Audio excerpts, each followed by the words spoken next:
Please subscribe our YouTube channel Quality Perfect India and hit the bell icon for the latest update.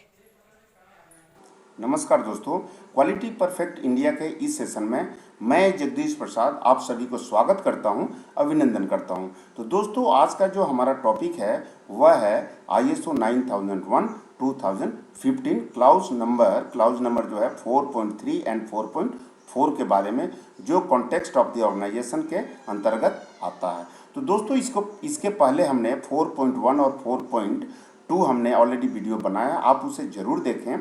मैंने उसमें बहुत ही detail से समझाने की कोशिश किया है। आइए दोस्तों, शुरू करते हैं।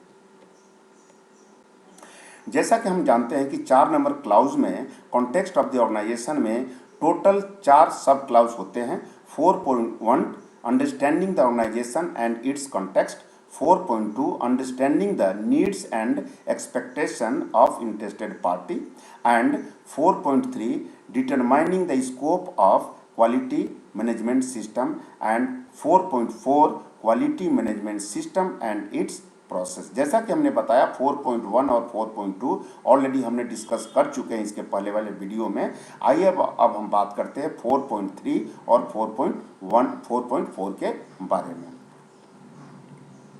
सबसे पहले हम बात करते हैं कि 4.3 determining the scope of quality management system.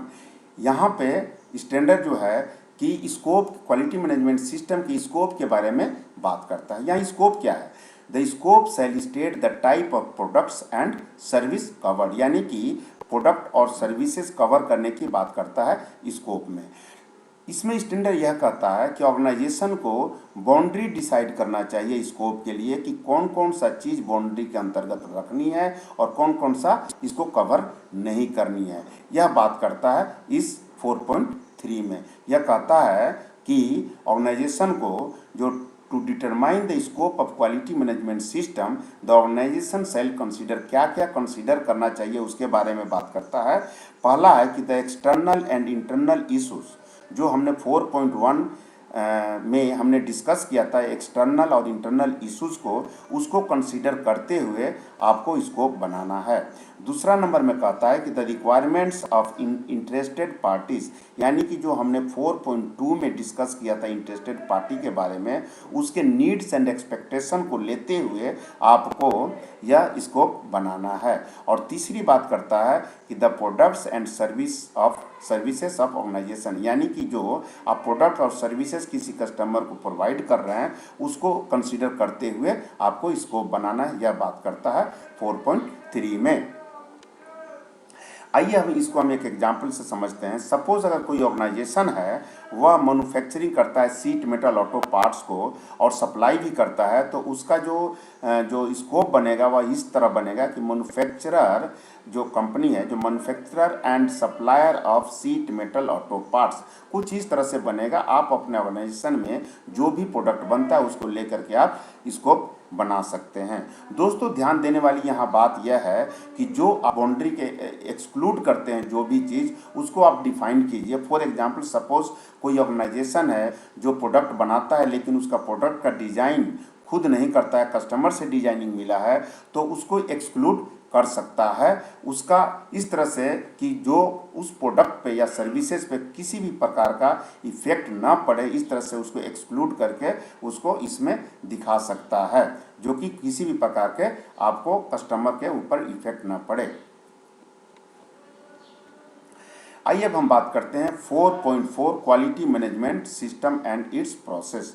दोस्तों, यहाँ पे क्वालिटी मैनेजमेंट सिस्टम और उसके प्रोसेस के बारे में बात करता है स्टैंडर्ड। आइए पहले हम बात करते हैं कि प्रोसेस किसे कहते हैं। तो दोस्तों, अगर हम ब्रॉड भाषा में बात करें तो इसको हम कह सकते हैं कि whatever you are doing that is known as the process. जो भी हम काम करते हैं, आप मेरा यह वीडियो सुन रहे हैं, that is one type of process. तो यहाँ पर वो बात करता है कि प्रोसेस, कुछ भी हम कर रहे हैं वो प्रोसेस कहलाता है।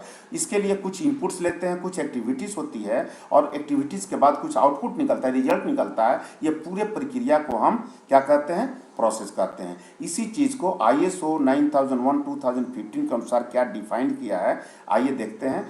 Process is a set of interrelated or interacting activities which transforms inputs into outputs by employees of some resources। यह बात करता है कि कुछ रिसोर्सेस के हेल्प से कोई अगर इनपुट ले करके उसका एक्टिविटीज करके कुछ हम आउटपुट देते हैं, टोटल प्रक्रिया को हम प्रोसेस कहते हैं। यह कह रहा है ISO 9001:2015 जो कि स्टैंडर्ड है।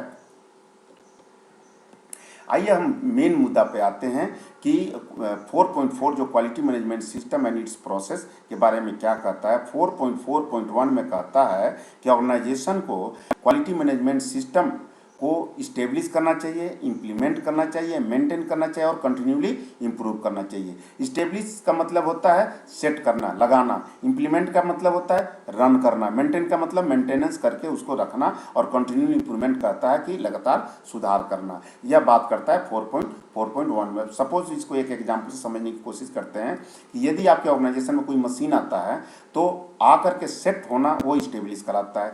जब तक रन नहीं होता है तब तक वो इस्टेब्लिश कराता है। जब उसको हम रन कर देते हैं तब हम उसको इम्प्लीमेंट कहना करते हैं कि हमने इम्प्लीमेंट कर दिया। उसके बाद उसको मेंटेन करके रखना, यानी कि जो आउटपुट निकल रहा है उसी पर उसको मेंटेन करके रखना, वो मेंटेन कहलाता है। और उसको लगातार सुधार अगर जरूरत है तो करते हैं, उसको कंटिन्यूस इम्प्रूवमेंट कहता है। तो यह आशा करता हूँ कि आपको इस्टेब्लिश, इम्प्लीमेंट, मेंटेन और कंटिन्यू इम्प्रूवमेंट कुछ हद तक समझ में आया होगा। अब आइए हम बात करते हैं कि 4.4.1 कहता है कि जो भी आप प्रोसेस करने जा रहे हैं उसका आप इनपुट को डिटरमाइन कीजिए, आउटपुट को डिटरमाइन कीजिए, और जो भी उस प्रोसेस में सीक्वेंसेस है, कितने स्टेप में होगा, कितने सीक्वेंस में होगा, उसको भी डिटरमाइन कीजिए।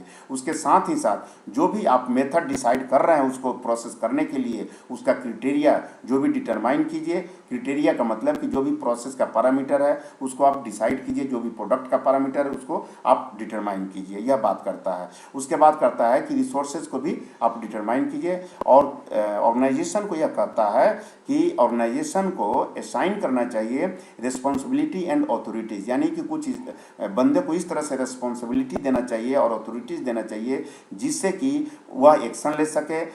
कब, जब हमारा कस्टमर में कोई प्रॉब्लम आती है तो उसको सही ढंग से एक्शन ले करके और उस पर उसका रिजॉल्व करना चाहिए। यह बात करता है स्टैंडर्ड। और यह कहता है कि जो भी रिस्क एंड अपॉर्चुनिटी है उसको कंसीडर करते हुए आपको यह काम करना है, प्रोसेस को करना है।